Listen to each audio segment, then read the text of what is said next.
Cats and coffee. Hello, everyone. Been a little while, but it's good to be back.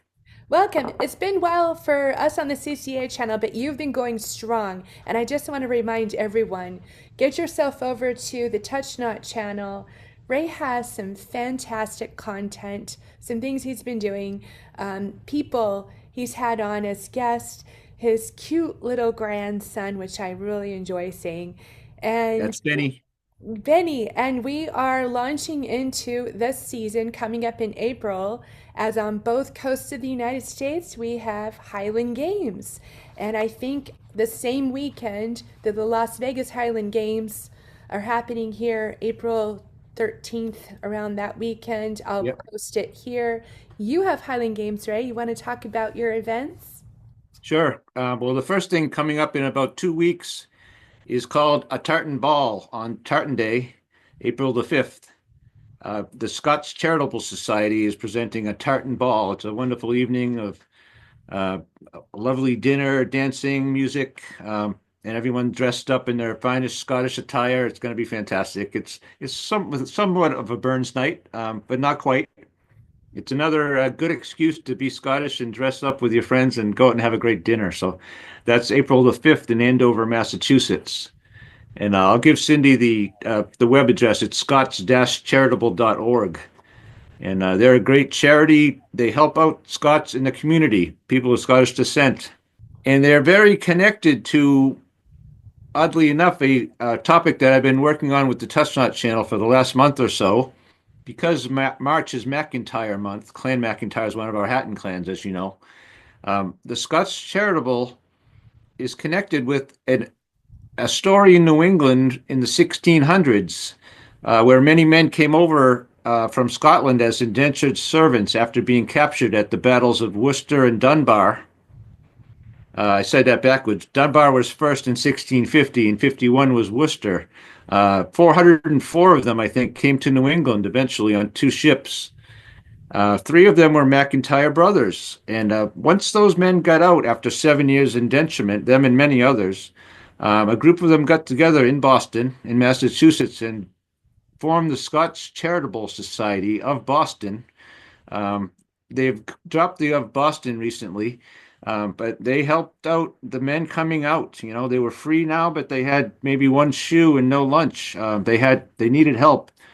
They helped those guys get a start in life after coming out of their indenturement, and they're still helping people today.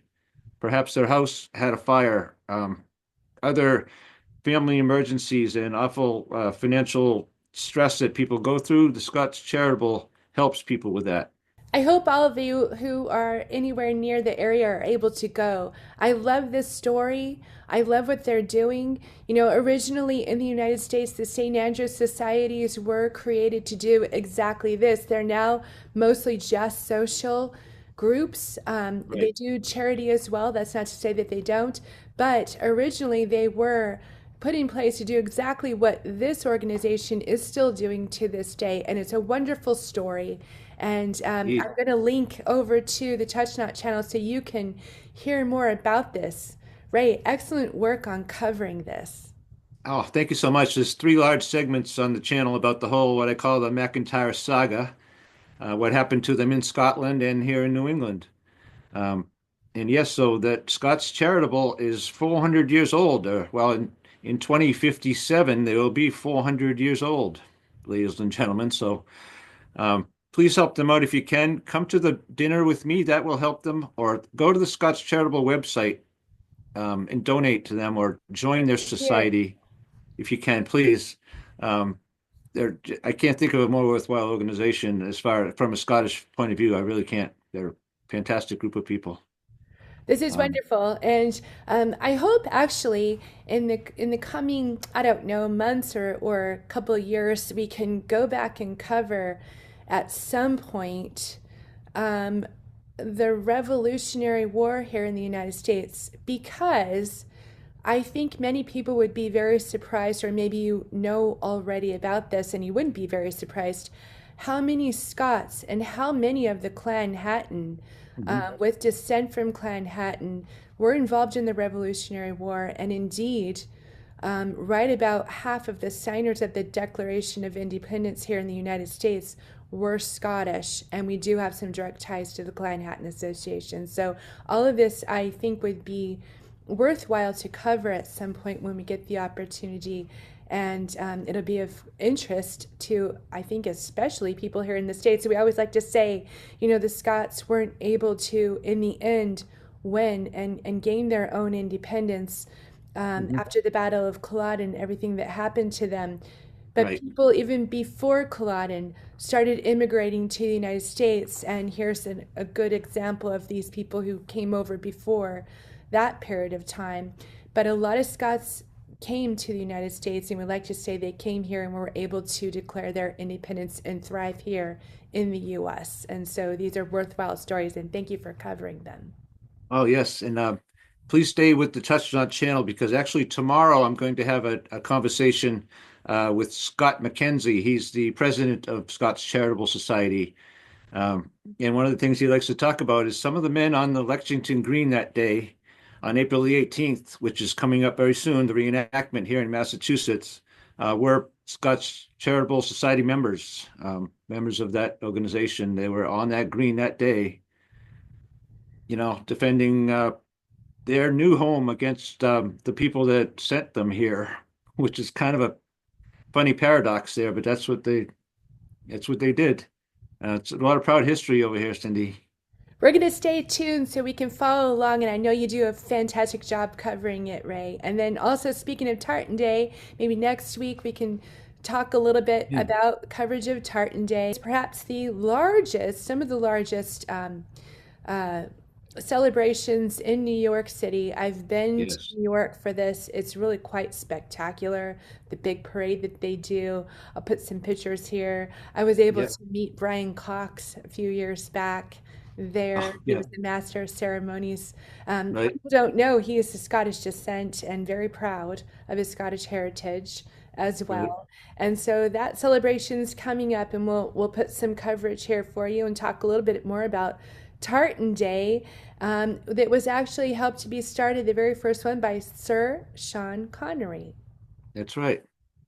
So, and with that, let's go ahead and talk a little bit about the MacIntyres of Badenoch. Those are Yes. the 12 um, clans, principal clans in Clan Chattan Association.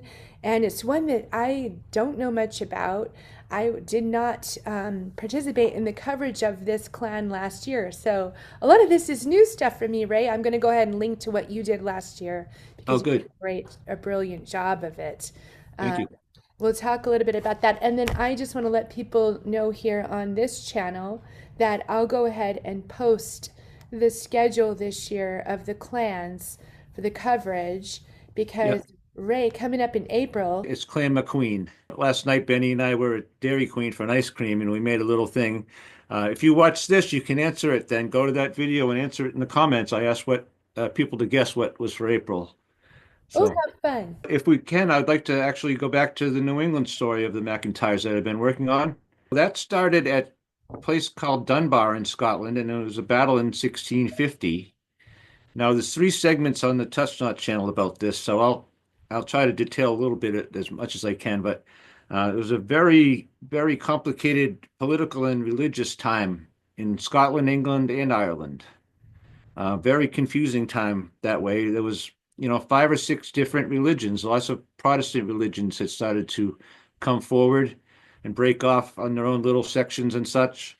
Um, King Henry VIII had taken Catholicism and left that Anglican church, the Church of England. So that was in the mix as well. A lot of fighting, a lot of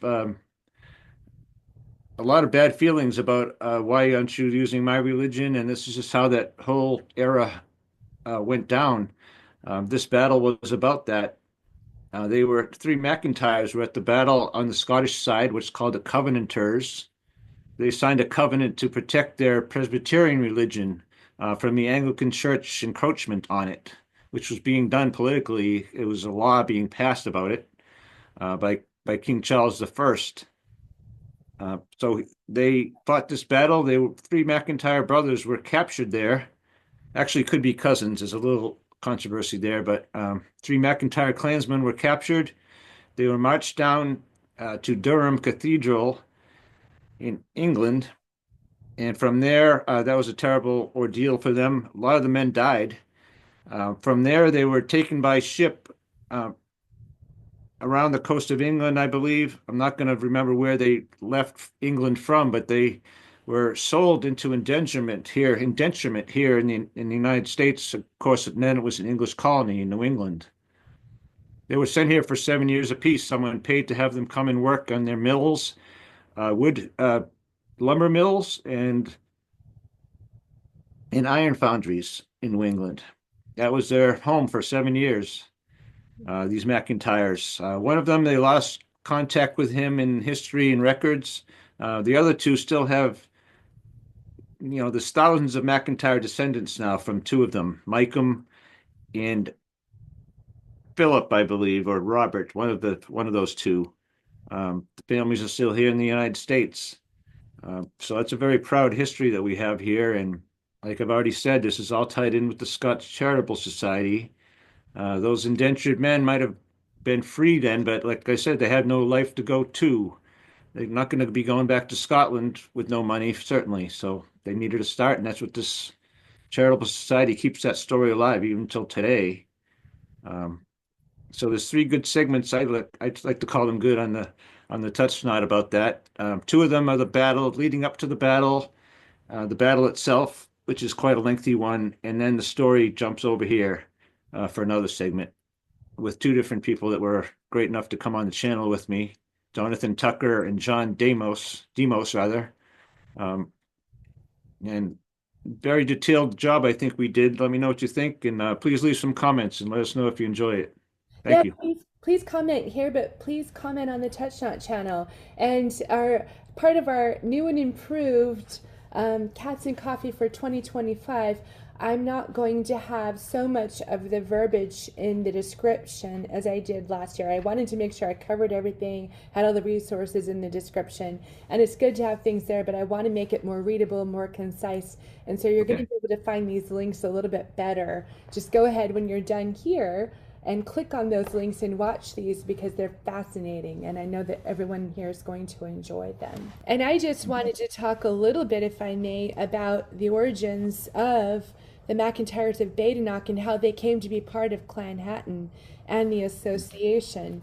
And I know, Okay. again, that you have covered a lot, Ray, on your TouchNot channel about the history. And just to look over and glance over at our new website, for those of you who haven't seen the Clan Chattan Association, the new website, Richard McBain of McBain, Chief of Ah, Clan McBain, helped construct this website with other people, okay. contributing a great deal. But it's a beautiful site, and if you haven't had a chance, I'll link it right. I'll put it up here and link it down below. But the MacIntyres in Badenoch, and I hope again that I'm pronouncing that correctly. I think that I am. MacIntyre means son of the carpenter. So if you can imagine, like Smith, there are many families with this name in the Highlands, Right.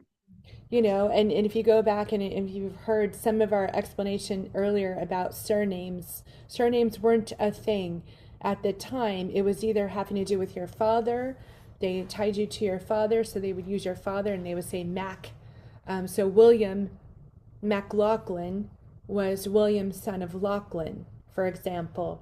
And one Yes. of our chiefs was named that. He didn't have a surname of Macintosh. So that's just a Yep. good example of how that works. So, or what you did for a living and what your trade was. And in this case, MacIntyre, being a carpenter, son of the carpenter. So on this site, they just allude to the records being in 1496. I'm going to read directly from the Kinrara, which is considered one of the foremost accounts of the chiefs, written down by Kinrara himself, from manuscripts that date back to the beginnings of Clan Chattan and Gilly-Catton. So I just wanted to read from page 27 just a little bit. And again, this is Old English. And the spelling is kind of crazy. I'm going to put up a little bit here so you can see it. It's interesting and fascinating to me because things are spelt phonetically, but they may be spelt a little bit differently. And in the early pages of the Kenrara, which this is, you'll see Clan Hatton is all one word, for instance. So, Right. Yes, I've seen that. and they have words like beg meaning smaller and more meaning larger. They go into great detail. Again, you will have heard this last year. They go into great detail to describe a man's stature. So when they introduce someone in this book, generally they make a description of his stature and or his character.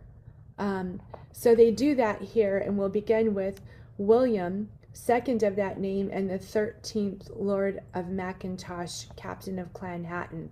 So William MacIntosh, Lachlan Badenoch's son, succeeded his cousin, German Farquhar or Farquhar MacIntosh, as captain of Clan Hatton and was nearest heir male in the year 1514. So he became chief in 1514. This William was a man of ordinary stature, fair and comely of face, brown and bright color of hair. He was a man of strong and vigorous constitution and a sharp and pregnant wit. But by fault of the times wherein he lived, he was not polished with letters, yet was very much obliged the gift of nature, and his greatest humane frailty was to be much given, and withal, as he was more liberal disposition than his fortune could goodly allow him to be. This is just an example of how they go into, Right. and then they talk about when he took his wife. The chronicle observation of William. This William was captain of Clan Hatton and had the management of affairs during his cousin Farquhar's captivity. Now, Farquhar was captive in Edinburgh Castle for 2 years. Don't want to get too much into that, but was in a bit of trouble, let's just say, burning Yep. something, and discharged himself of that employment with great credit and commendation. For he not only kept the MacIntosh his estate in the same condition and integrity that he found it, notwithstanding the trouble of the times, but also kept the name of Clan Hatton in better order than any of his predecessors did before. He was a man of great action and greater expectation, courageous and resolute, and yet of meek and sweet disposition. I love that. Reminds me of you, right there. Well, all us Hattons are sweet. I don't know about the meek, but at times. Well, but a man of great action, great expectation, and courageous. So these are all very good qualities to have. But I guess so. yes, so Any wildcat would be proud to be known as those. yes. So immediately after Farquhar's captivity and with William's intermission with the estate, several parties of Clan Cameron, so while he was keeping the estate for Farquhar during his captivity, the Clan Camerons of Loch Carbour, and we know some of the story to that. We won't go through Right. all of that here. Some of the Clan Cameron of Loch Carbour, Appin, and Rannoch, without any regard to the strict bond of manrent that was given by his predecessor, the chief of Clan Cameron, Evan MacAllan. Evan MacAllan and the chief Farquhar, who's now locked up in the castle, kind of came together and made a deal for rent and for men in times of need. And it was a little bit of a truce during the time of the Clan Cameron feud with the MacIntoshes. So there was a little bit of a truce between these two men. However, Really. Evan kind of disappeared, went away, and then our chief Farquhar was imprisoned, and so William, his cousin, was in charge of the MacIntosh lands and Clan Hatton and kept everything for Farquhar during his imprisonment. But while he did this, several parties of Clan Cameron of Loch Carbour, Appin, and Rannoch, to get back to the story, came and did a raid on the MacIntosh land. And they killed people, anybody who made resistance and they took a lot of cattle. Of course. So they spoiled some of the lands. And so William made an expedition back onto the Clan Cameron, Of course he did. went into Rannoch, um, and where Clan Cameron was in Loch Harbor, and with the advisement of Dougal McGillicallum, who was his cousin, and they say again here, a stout and resolute gentleman. And they went and raided Clan Cameron lands in Loch Harbor. Dougal and William got 30 young, able men and went after the Clan Cameron. But they took spoils, as it says here in the Kenrara, and in the name of Clan Chattan took their cattle back. They also killed people who resisted. So there was a back and forth with the raiding, back and forth with William. And Farquhar gets out of prison. Farquhar dies. He doesn't last very long. And then William becomes chief because Farquhar didn't have an heir. William eventually gets murdered in his bed at night in his home by 13 of the Clan Cameron.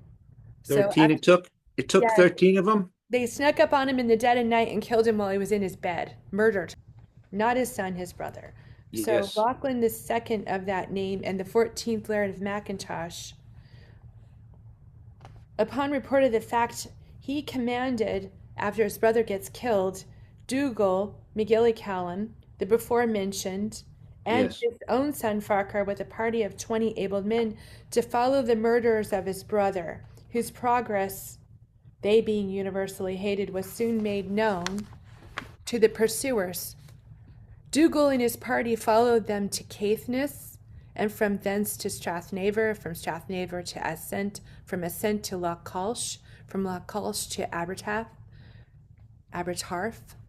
from thence to Strathspey, from Strathspey to Strathstee, and from thence to Glenesk, where the murderers, being weary of running through all these lands and being on the run, would travel and toil, and unexpectedly surprised, they are all 13 of them seized upon and slain upon the place of their hands brought to the forementioned Lachlan. So Dougal slayed them all. Lachlan's son Farquhar was with him in this party of 30. They caught up to them. They killed them. So they brought the hands back 26 hands, Cindy, in a box. to Lachlan. I Big guess it box was of easier. hands. I guess it was easier to ride with just hands rather than full bodies I'm all the thinking way that, back. yeah. You know, Throw they them on a did. cattle. You got plenty of cattle. Throw it on one of those stolen cattle. It was this long trek all the way back. And, they went through all these lands to hunt them down and get them. So they brought their hands back to the murderer's brother, Lachlan, to be Right. disposed of at his pleasure. And he affixed them around in public places to terrorize the other malefactors. In other words, so that the other people from these clans, Clan Cameron, and the other people involved would see them and Right. and know that the innocent blood was avenged, and hopefully it was a deterrent, and it was a means to punish publicly the murderers of William MacIntyre, Right. who Let's then give Farquhar a hand. this give Farquhar a hand. But it was The with two. William in his expedition after he initially was raided by the Clan Cameron. He went back into the Loch Harbor lands to Rannoch and Appin and to raid back and get the cattle back. This is considered justice back in these times. The correct response, yes. And not to be considered a crime, perhaps, by some. And in 1516, when he did this, during this expedition, William took the Baird MacIntyre, Oh, of okay. whom the MacIntyres and Badenoch are descended, under his protection. this MacIntyre was a notable rhymer. And it Mm, was he that composed the excellent Irish epitaph called The Joint Commendation of Farquhar McConchie and William McLaughlin, Badenoch, Lairds of MacIntosh. If I can find more on that, I'll post it here. But isn't that wonderful? So yes, he was a rhymer, and he was famous for having composed that excellent Irish epitaph. yes. It's so wonderful, Cindy. Thank you for that. To have, I knew that little factoid, you might say, that William uh, returned with the Bard of MacIntyre to the Clan Chattan in Badenoch, but I did not know the entire context surrounding it all, which you just detailed very nicely. Thank you. That was great. Thank you for being so polite. It was rather a roundabout way. I felt like I had to give the preface of how the MacIntyres in Badenoch were picked up by Clan Hatton, Right. when it was, Of course. and who it was, and this is the first of the MacIntyres of Badenoch and Clan Hatton. And it's an interesting story that surrounds, what was going on at the time with William, Right. the Lord Mackintosh, captain of Clan Hatton, and the ongoing feud with the Clan Camerons and the cattle raiding going back and forth, and that they Right. were able to pick up the MacIntyres. I must say that if you want to take some wealth home, maybe the best kind is is the kind that walks.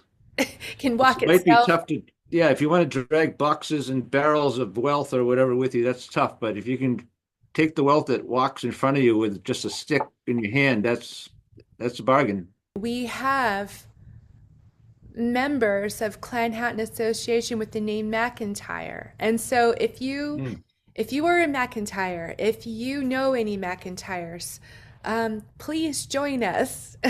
Now I know specifically this was a group called the MacIntyres in Badenoch, and yes, MacIntyre being son of the carpenter, it's going to be a lot like the Smith name. It's a fascinating story. We appreciate the MacIntyres, and we appreciate that they're part of Clan Hatton. So post below if you're a MacIntyre. If you know a MacIntyre, join us, come along with us. It is time to renew your membership. It's renewal time. I'll that's put the true. link here for that. Check out the new site. It's beautiful. I will list here to give them some credit with the Clan Hatton Association. So we're very grateful for that.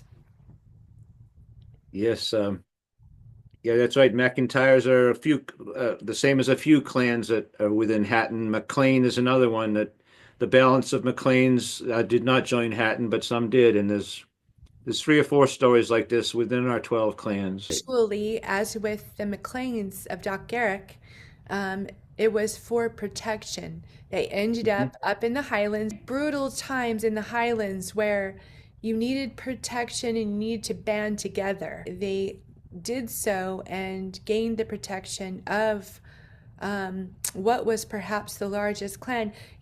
More about this particular area of the Kinvara. Clan Hatton was able to get together for a certain military function, and they were Mhm. able to get together 1,800 fighting men of Clan Hatton. Wow. So, in rather short order. So, at this time in the Highlands and Sure. the Clan Hatton Confederation, it was a confederation at that time.